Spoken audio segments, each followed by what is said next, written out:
Hello, this is Arielle, the Inconspicuous Bear, and I'll be narrating the 10-man version of the Heroic Malkorok encounter in the Siege of Orgrimmar from a Guardian point of view. Remember, as with all of the Heroic mode videos, I won't bother re-explaining any of the normal mode mechanics that carry over. I'll just be talking about the new Heroic mode mechanics. So if you want a refresher on all the other mechanics in the fight, go ahead and check out the normal mode guide, which you will find a link to in the top right hand corner of this video. The first new mechanic you have to worry about are these little purple orbs that will spawn randomly around the room.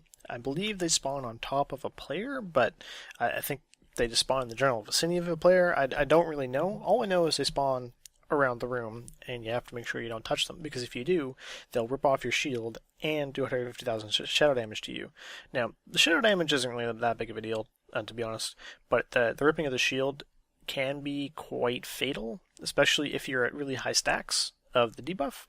So just be careful that you're not running into orbs during the main tanking phase of the encounter, and during the intermission or the blood rage phase, you'll be running around clearing orbs. You'll probably be running around clearing orbs at that point. And when you do that, you're going to basically just use survival instincts and just run around and pop all the orbs and take basically no damage, and then heal yourself up with the frenzy regen if you need it. But in general, avoid the orbs unless it's blood rage phase and you're not tanking the boss. The second thing you need to worry about are little purple oozes that will spawn when he does a slam. He knocks someone up on the ground, little purple ooze spawns under them, and they fall back down. Now, the problem with these purple oozes is they'll pretty much only hit people at range, and they will cause movement speed and casting speed for everyone around in a small radius around them to be reduced by 75%. Obviously, this is a huge problem for healers and casters because then they can't actually do damage or heal people. However, basically what you do is when the person gets knocked up in the air, you target the slime, you wait for a couple seconds, and then you immediately taunt and fairy fire it. That should allow you to generate enough threat to make it just come run towards you, because of the huge modifier on taunt means that you won't really have any threat problems if anyone else tries to hit it while it's running towards you. The one thing you need to remember is that you can't be taunting slimes if you need to be taunting boss very, very soon. So just make sure that you're aware of that, and make sure that the correct tank who can taunt the slimes without worry of causing stacks to go too high is able to do so, and then the other person doesn't have to worry about it. These slimes will obviously just get cleaved down by melee damage, so you don't have to worry about targeting them specifically. You merely just have to be aware that when they're running out to soak the melee pool, that there's a slime, so they might have to leave a couple seconds earlier than they normally would in order to get there without wiping the raid. Before I talk about anything else, I do want to make a quick note about Blood Rage on Heroic. On 10 men, it's extremely common for one tank to solo the entire Blood Rage phase. However, on 25, everyone just stacks up and heals. So if you're doing a 10-man group, and it's entirely likely that whoever is not you, because you're a Guardian, and Guardians are the worst tank to actually do the Blood Rage phase, so if you have any other tank, they'll probably end up doing it. However, if you do get tapped to do it, it's important to know how to actually do it before you get there. Now, this involves a few things. One, it's unglyphed survival instincts, glyphed Might of Ursoc, and external cooldowns, and the trinket from Protectors of the Endless that reduces AoE damage that you take. The Heroic version is obviously better than the normal version, but both of them work okay. And then there's obviously the cooldown reduction trinket from Malkorok. Now, what you basically need to do is for the first Blood Rage, you use Survival Instincts, Barkskin, the cooldown reduction trinket, or the AoE damage reduction trinket, and at least one external. You can probably get away with one external. So you lead off with Survival Instincts, 5 seconds in, you pop the AoE CDR trinket. Once Survival Instincts wears off, pop Barkskin, and then you may need to ask for an external to overlap with Barkskin. Now, the second one is just fine because of the Might of Ursoc. Glyph Might of Ursoc is a lot of health, and however, it increases the cooldown a lot, so you can't have it for both. So if you do get a second one, basically you'll use Glyph Might of Ursoc to start with, because Survival Instincts may or may not, depending on if you have the Heroic trinket, cooldown reduction trinket or not, Survival Instincts might not be up again.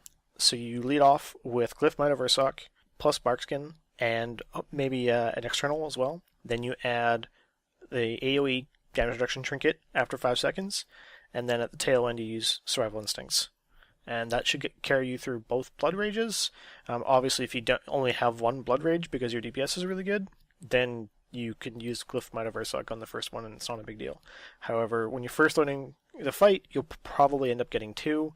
Again, remember, Guardians are easily the worst tank to do Blood Rages, so if you have any other tank class in your raid with you, strongly suggested that they do it. Alright, let's talk about tanking items.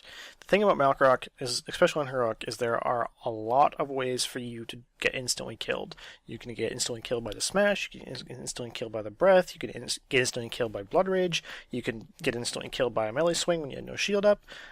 So if you are not comfortable with the fight, I'd strongly recommend using the Tanking Cloak for progression.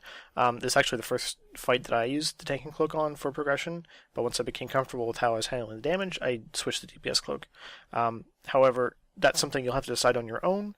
I strongly suggest starting out with the Tanking Cloak and obviously use the Tanking Meta Gem. In terms of talents, for your Tier 1 talent, you want to tank Feline Swiftness, because there's nothing to charge, and moving around faster is extremely valuable, especially when you have that add-up slowing you in the middle, so you definitely want to take Feline Swiftness. Tier 2, you could make an argument for renewal. I just like Seasayer's Gift because it's one less thing to worry about, and you have so much rage that usually a Frenzy Regen does anything a renewal would already do anyway. Tier 3 doesn't matter. Tier 4, Incarnation, is pretty obvious. The swaps are a strict 30 seconds, so you'll have a lot of vengeance to work with when you're using the Incarnation, which makes it therefore a higher DPS increase than Soul of the Forest for a fight that's actually pretty strict in DPS check. Tier 5 talents don't matter. Tier 6, you can pretty much go with whatever you want here. I typically run Nature's Vigil. At the start, when we were progressing on this encounter, I used Heart of the Wild, and because you use Heroism at the start of the encounter, Wrath spamming is actually superior to Cat form DPS at that point. So I'd stay in caster, use Heart of the Wild with the Tranquility to get a bunch of people's shields up really quick, and then just Wrath spam for the next 35 seconds before switching back into Bear. Now that's kind of up to you how you want to handle that.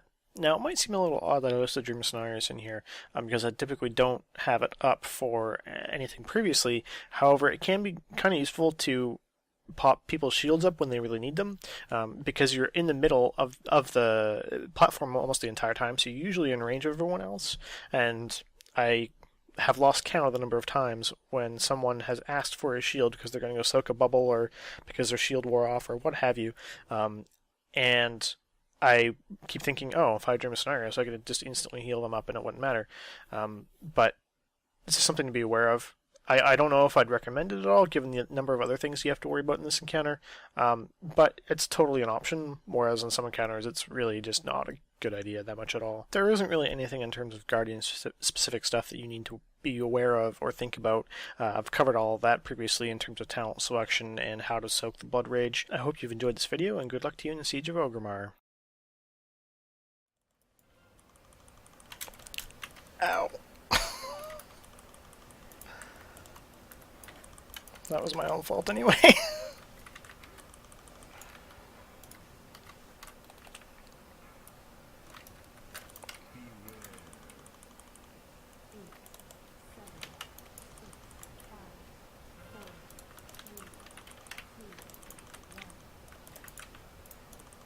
Divisive shield.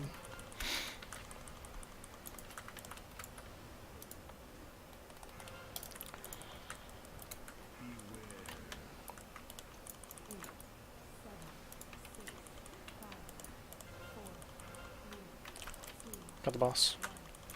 Okay, next one's on the side. Or I thought I had the boss. Come here.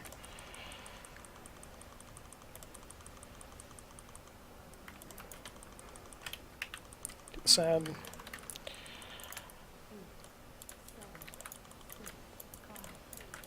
Ooh, I got the far I one. got the left one. Whew. He's safe. Out of dodge. No dying. Thank you.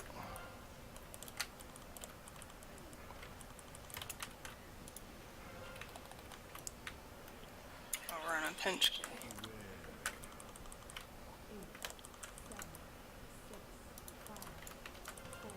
Got the back one.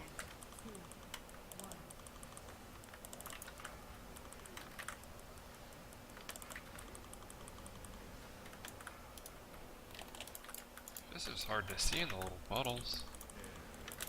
I'm see-through. Got the boss. Got this.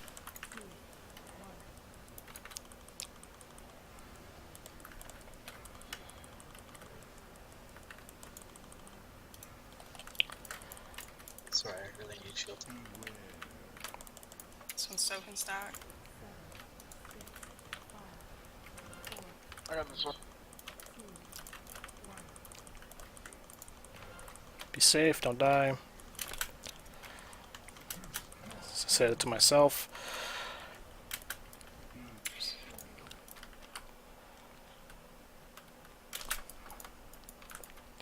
Holy Thank God. Moses. God.